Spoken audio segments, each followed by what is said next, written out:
In this video, I want to give you a basic introduction into domain and range and how to write the expression using interval notation given the graph of a function. So what is the domain and range of this particular function? Now, the domain tells you the x values of the function. The range tells you the y values of the function. So let's focus on the domain first. What is the lowest x value of the function? The lowest x value, as seen here, is -4. The highest x value is 3. And this function contains every x value in between -4 and 3. So in interval notation, we could say that the domain is from -4 to 3. And we're going to use brackets because it includes -4 and 3. So that's how you can write the domain for this particular function. Now, what about the range? What's the range of this particular function? Well, let's focus on the y values. The lowest y value that we see, this is -5. Now, the highest y value is 4. And there's no breaks in the graph. This graph is continuous from -5 to 4 along the y-axis. So therefore, the range is going to be -5 to 4. And so that's a simple way to determine the domain and range of a function using a graph. Now go ahead and try that example. Find the domain and range of the function. So let's start with the x values. The lowest x value is at -6, and the highest we could see is +6. Now notice that we have an open circle at -6, so -6 is not included. So I'm going to use the parentheses for that. So it's going to be -6 to 6. But here we have a closed circle, so that's going to be associated with a bracket. And so that's the domain for this particular function. Now what about the range? So let's focus on the y values. The lowest y value occurs at -4. And the highest y value occurs at 5. But -4 is not included. So it's going to be -4 to 5. But 5 is included. So that's the range for this particular function.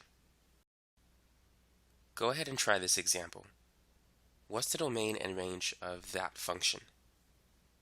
So let's start with the x values. The lowest x value is 1. Now notice we have an arrow. So this goes all the way to infinity. So therefore, the domain is going to be from 1 to infinity. Now, how about the range? The lowest y value is 2. And because of this arrow, it's going to go up and to the right indefinitely. So therefore, the highest y value technically is infinity because this doesn't end. So the range is going to be from 2, let me write that better, 2 to infinity. And 2 is included because we have a closed circle. Now, here's the next example. We have a downward parabola, and how can we determine the domain and range of it? So let's start with the x values. So once again, we have an arrow. That means it's going to go down as it slowly goes to the left. So it's going to keep going to the left forever. And we have an arrow on the right side, so it keeps going to the right side forever. So therefore, the lowest x value, because it goes all the way to the left, is -infinity. And because it goes all the way to the right, the highest x value is +infinity. So the domain is going to be -infinity to infinity. Always use a parenthesis symbol next to an infinity symbol. Now let's focus on the range, the y values. The lowest y value, we can clearly see that it's a -infinity because it keeps going down forever. But the highest y value is 3. It never goes beyond 3.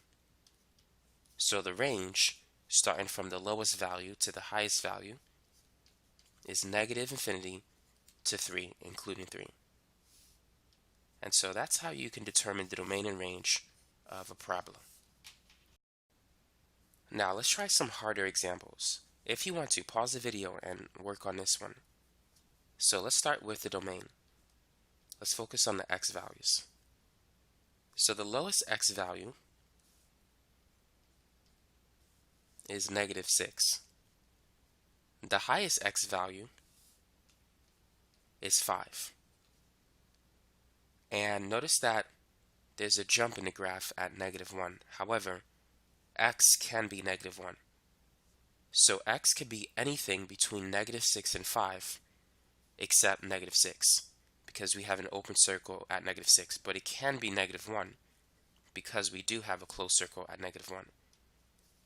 So the domain for this one is going to be -6 to 5, because it could be any x value between -6 and 5, just not -6. Now what about the range? What about the y values? So the lowest y value that we see is -4, and the highest is +4. Now notice that there's nothing between -2 and 1. So y can't be anything between there. It could be -2 though, because we do have a closed circle at -2, but it can't be -1, -0.5, 0.8. It can't even be 1 because we have an open circle at 1. So how can we describe the range using interval notation in this example? What we need to do is we need to use the union symbol. That will connect the range of this expression with the range of this expression, omitting everything in between since there's nothing there. So we're going to go in this direction from the low value to the high value. So the lowest value, the lowest y value that is -4. And we need to use parentheses because we have an open circle. So it goes from -4 to -2. Now we have a closed circle at -2, so we're going to use brackets. And then union, so this is for the first graph. So let's connect it to the second part of the graph. We're going to start back up at 1 and end at 4. Now 1 is not included, we have an open circle, but we have a closed circle at 4, so 4 is included. And so this represents the range of this particular function. So hopefully this makes sense to you. And the best way to learn this is to do a few examples. So this is going to be the last example for this video. Go ahead and determine the domain and range. Let's see if you understand how to do it now. So let's start with the x values. The first x value of interest is at -8. The next x value that I want to take note of, which ends this portion of the graph, that's at -4.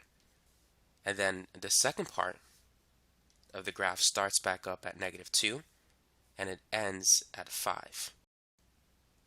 Now the third part of the graph, it starts back up again at 7, and then we have an arrow, so it goes to infinity. So basically these numbers that we see here, we just have to use that to write the domain. So the lowest x value, it starts at -8 and it includes -8, and then it stops at -4, but it doesn't include -4, so let's use parentheses. Union, now for the second part of the graph, it starts at -2 and it includes it, and it stops at 5 and it doesn't include 5. And then union, it starts back up at 7 and then ends at infinity. So that's the domain for this particular graph. Now let's focus on the y values, the range. So let's focus on this one. The lowest value that I see here is -6.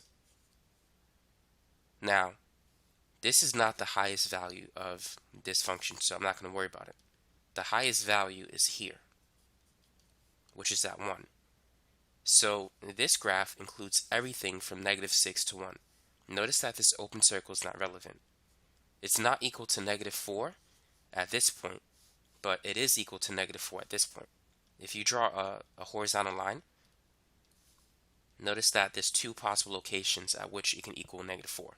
Here and here. It doesn't equal -4 here, but it does equal -4 here. So y can be -4. So we have everything from -6 to 1. Now let's focus on this one. I don't need to worry about this point because it's already included in this graph. The highest y value here is 2. So notice that y could be anything from -6 to 2. It could be 1 here and here.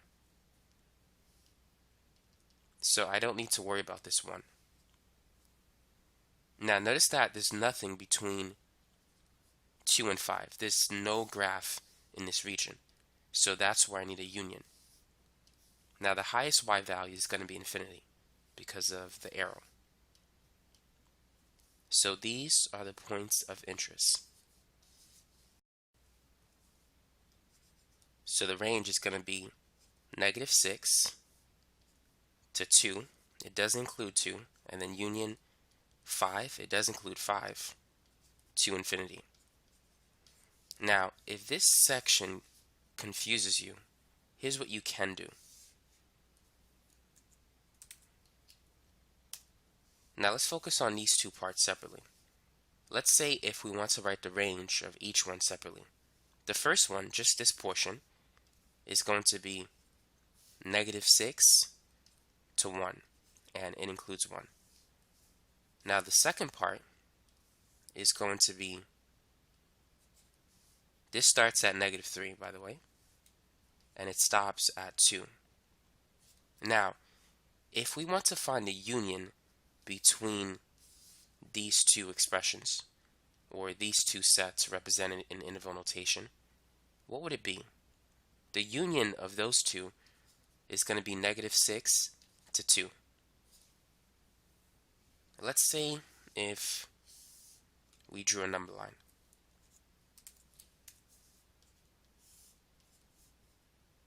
Here's -6, here's 1. And then for the second one, this is going to be -3 and this is going to be 2.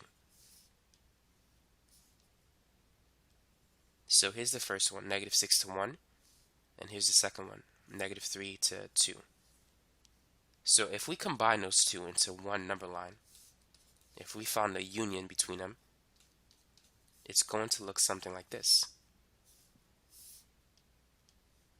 It's going to start at -6, in a different color, and then it's going to stop at 2, which gives us this expression.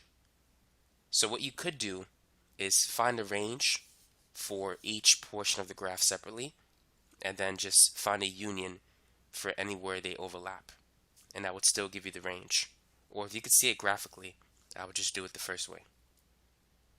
But that's it for this video. Thanks again for watching.